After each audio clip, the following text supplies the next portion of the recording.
Welcome to the Tech Egg. Don't get scrambled. Enjoy the video. You start by confirming prerequisites. You need a paid Zoom plan and account admin rights. Once you've verified billing is active, log into the Zoom web portal as owner or admin. Make sure your plan supports extended meetings, pro, business, or education, because free accounts hold a 40-minute default. While in the portal, open billing then account management to see current subscription details. This saves wasted steps. If your account lacks permissions, request admin access from the owner before proceeding with the next actionable steps.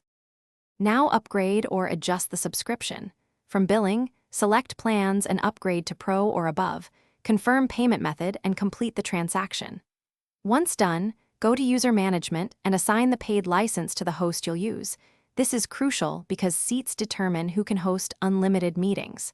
Make sure to change that user's role if necessary so they have scheduling and hosting rights. After allocation, navigate to Account Settings Meeting to confirm duration changes.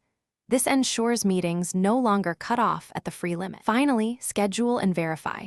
Create a meeting longer than the old limit while signed in as the licensed host. Start the meeting and monitor the runtime. You should not see a termination prompt at the previous cutoff.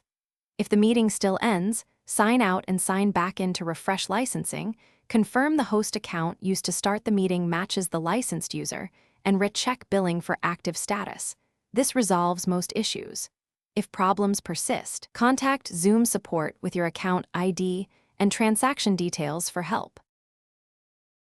Thanks for watching. Consider subscribing if I helped unscramble your problems.